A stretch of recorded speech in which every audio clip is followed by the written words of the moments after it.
مشاهدي الأفاضل، أسعد الله أوقاتكم أينما كنتم بكل خير. أحييكم في ميل نشرة الأخبار من الفضائية الإريترية، أستهلها بأبرز العناوين.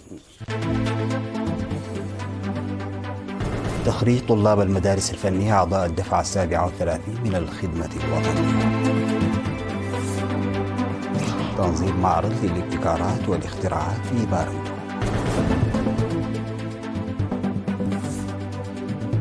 نتائج مرضية من زراعة القمح التجريبي في هيكوتا.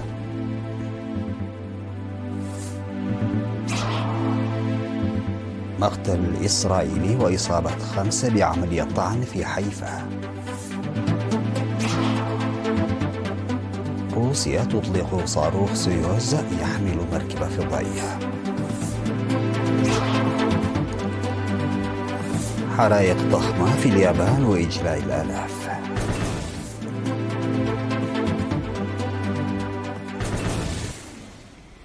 السلام عليكم ورحمة الله. تخرج طلبة المدارس الفنية الذين تلقوا التدريب العسكري والسياسي في الدفعة 37 من الخدمة الوطنية. الشباب الذين تلقوا التدريب العسكري والسياسي لمدة 6 أشهر بعد التخرج في الدفعة 37 من الخدمة الوطنية هم من مدارس دقة محاري ونقفة وأسمرة وحقات ومع حبار وحلاي. وقدم المتخرجون عرضا عسكريا يعكس القدرات العسكرية المكتسبة بحضور قادة مركز تدريب قوات الدفاع الإريتري ومعلميه وطلاب مدرسة وارس هيكال والضيوف المدعوين. وقال قائد مركز تدريب قوات الدفاع الإريتري اللواء رمضان عثمان أولياء في الكلمة التي ألقاها إن الاستثمار الذي يقوم به الشعب والحكومة في الشباب ينبع من الرؤية لتطوير وازدهار البلاد التي وجدت وتم الزود عنها بتضحيات جسام، داعيا المتخرجين للعمل المتفاني في مواقع توظيفهم.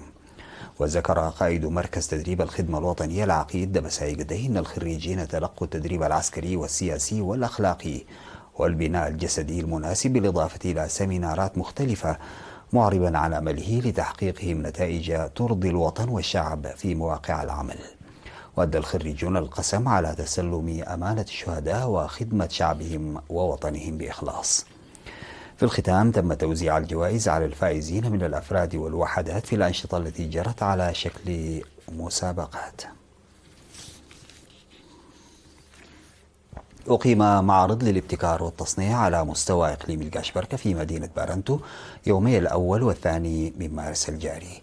يضم المعرض 20 عملا ابتكاريا انتجها طلاب وشباب من مديريات بارنتو وملقي وشامبوكو وتسني وقلوج. وأوضح مسؤول الاتحاد الوطني للشباب والطلبة فرع إقليم القاشبركة السيد ماريكوس كرمازين أن البرنامج سيساعد في تحديد التدابير التي يتعين اتخاذها لتشجيع الابتكار والإبداع بين الشباب. وقال رئيس الاتحاد الوطني للشباب والطلبة السيد صالح أحمد الدين إن تمهيد الأرضية للمبتكرين والباحثين لتلقي الدعم المالي هو أحد البرامج الرئيسية للاتحاد، داعيا لزيادة مشاركة ومساهمة المؤسسات الحكومية والأسر. وقال حاكم إقليم القاشبركة السفير محمود علي حروي إن المعرض يستكشف ويعكس القدرات الكاملة للشباب والطلاب، مناديا لتعزيز مشاركة المديريات والمرأة مستقبلا.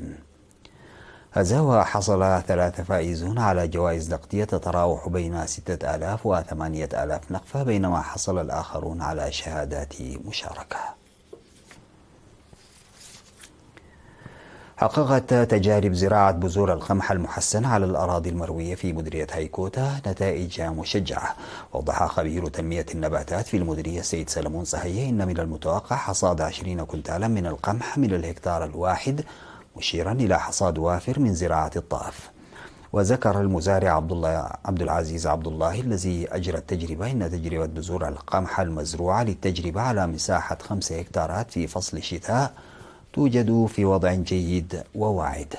وأفاد مسؤول مكتب الزراعة السيد تشومي مدهاني أن أصحاب البساتين يقومون بتجارب مختلفة لتنفيذ استراتيجية وزارة الزراعة المتمثلة في توفير الغذاء المتكامل للجميع في كل مكان، مشيرا إلى التجارب الجارية بكميات محدودة في زراعة الطاف والفلفل الأحمر والثوم. ونصح الخبراء الزراعيون أصحاب البساتين في مديرية هيكوتا لتنفيذ أهداف وزارة الزراعة من خلال إدخال الحبوب المغذية والبذور الزيتية وزراعة الأعلاف الخضراء. تجري انتخابات في جميع مديريات الإقليم الأوسط منذ 25 من فبراير المنصرم لاستبدال مدراء الضواحي والمدراء التنفيذيين والأعيان الذين انتهت مدة خدمتهم البالغة 3 سنوات بآخرين جدد. أوضح مسؤول فرع مراقبة المجالس والمدن بإدارة الإقليم الأوسط السيد هبتة قبر مريم لوكالة الأنباء الإريترية إن عملية الانتخابات مستمرة منذ شهرين وستستمر حتى 23 من مارس الجاري في 83 إدارة ضاحية. ووفقا لشروط الانتخاب فإنه يجب أن يكون الناخب من سكان الضاحية التي ينتخب فيها ولا يقل عمره عن 18 عاما، وأن يكون المرشح قد أتم واجبه الوطني وأن لا يزيد عمره عن 25 عاما. وفيما يتعلق بمدة ولاية المدراء المنتخبون تنص اللوائح بوضوح على أنه يمكنهم الخدمة ل3 فترات متتالية مدة كل منها 3 سنوات، أي مع مجموعه 9 سنوات، لكن لا تسمح القوانين واللوائح بالمزيد من ذلك. وحتى السيد هبت الناخبين أن ينتخبوا مدراء يخدمونهم متحررين من المشاعر غير الوطنية، ليعمل المنتخبون متحلين بالمسؤولية والأمانة بشكل صحيح وفعال. وتؤكد وثائق الإقليم الأوسط بلوغ نسبة النساء المنتخبات لمنصب مدراء الضواحي في السنوات الأخيرة 33%. دعا مركز الشرطة الثاني في مدينة مصوع في الاجتماع الذي عقده في 2 من مارس المرافق الخدمية إلى ممارسة الأنشطة التي تعزز ثقافة وقيم المجتمع. وذكر قائد مركز الشرطة النقيب قرماي فسازهم مقدمي الخدمات لزيادة تعاونهم مع الشرطة للحفاظ على أمن محيطهم بالوعي والاهتمام، وحثهم على تجنب المخالفات العرضية، التعليمات المقدمة بمراكز الترفيه والنوادي الليلية، والالتزام بالقانون والأخلاق. وقال إن الإهمال في بعض الفنادق ودور الضيافة يشجع على ارتكاب الجرائم، ومن المهم تعاون المرافق الخدمية للحد من الظاهرة مبكرا وضمان الأمن. وأوضح مسؤول مكافحة الجريمة السيد يوسف فساهي إن معظم الجرائم المرتكبة في الحانات والنوادي الليلية يرتكبها الشباب، مضيفا بأن دور الضيافة غير القانونية التي تظهر في بعض المناطق أصبحت سببا لمخاطر أمنية وعواقب مختلفة، وسيتم مراقبتها واتخاذ الإجراءات القانونية ضدها. وقدم المشاركون اقتراحات وتوصيات لرقابة جدية على الحانات التي تبيع المشروبات للقاصرين، واتخاذ الإجراءات القانونية ضد المرافق التي تزعج المحيط وتعمل خارج نطاق الخدمات المسموح بها. نظم فرع اتحاد المرأة بأغردات أنشطة مختلفة إحياء ل8 من مارس يوم المرأة العالمي. وأوضحت ممثلة الاتحاد بمديرية أغردات السيدة حسين عمر إن الفرع نظم أنشطة تضمنت منافسات للمعلومات العامة وسيمينارات تنويرية، بالإضافة إلى نفير لتنظيف البيئة وغيرها من أنشطة ركزت على مشاركة المرأة وتشجيعها للقيام بدورها الفعال في المجتمع. وأضافت السيدة حسين أنه تم تنظيم ندوة في 23 من فبراير المنصرم بمشاركة الموظفات في المؤسسات الحكومية وطالبات المدارس الثانوية للتعرف على دور المرأة الإريترية في مسيرة تحرير البلاد والحفاظ على سيادة الوطن وتقدم التعليم وبرامج التنمية الوطنية، نظرا إلى مشاركة المرأة فيها وضمان استفادتها من الفرص المتاحة. بهذه المناسبة أكدت المقاتلات القدامى أن المرأة تستفيد من المساواة التي حققتها من خلال مشاركتها في النضال والفرص التي أتاحتها لها الحكومة نتيجة لذلك، وأن المرأة تتطور مهنيا وعلميا وتشارك بفعالية في إنجاز البرامج التنموية الوطنية. بعد الفاصل سادتي أعود بالأخبار الخارجية.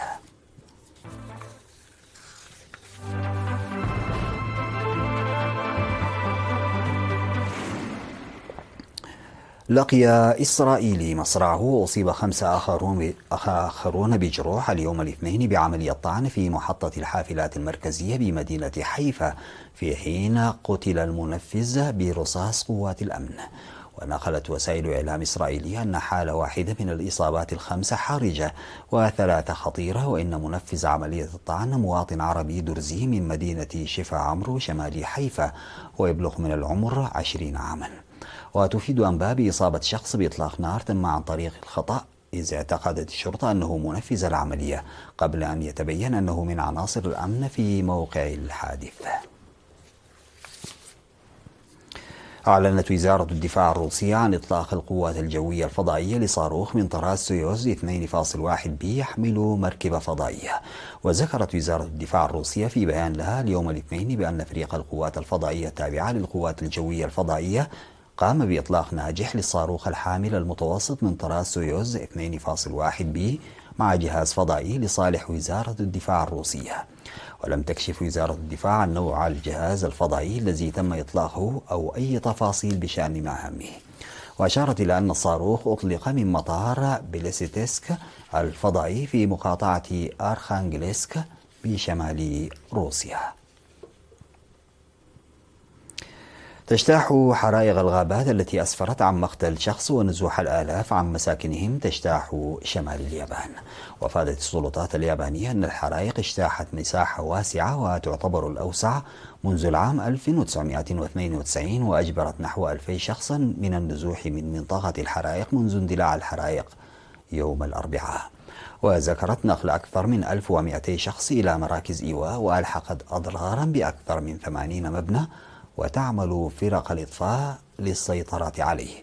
وذكرت بعض التقارير الصحفية أن الحريق امتد على مساحة 1800 هكتار. وأفادت الوكالة الوطنية للأرصاد الجوية بأن العام 2024 كان الأكثر سخونة على الإطلاق في اليابان بسبب تغير المناخ.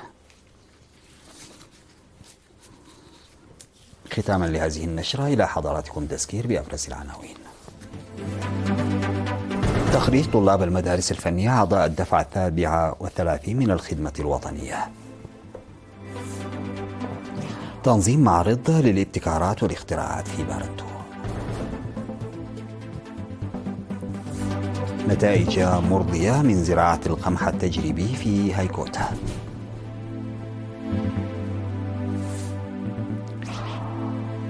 مقتل إسرائيلي وإصابة 5 بعملية طعن في حيفا. روسيا تطلق صاروخ سيوز يحمل مركبة فضائية. حرائق ضخمة في اليابان وإجلاء الآلاف. انتهت نشرة أخبار المساء قدمتها لحضراتكم من الفضائية الإلكترونية. شكرا لمتابعتكم. السلام عليكم ورحمة الله تعالى وبركاته.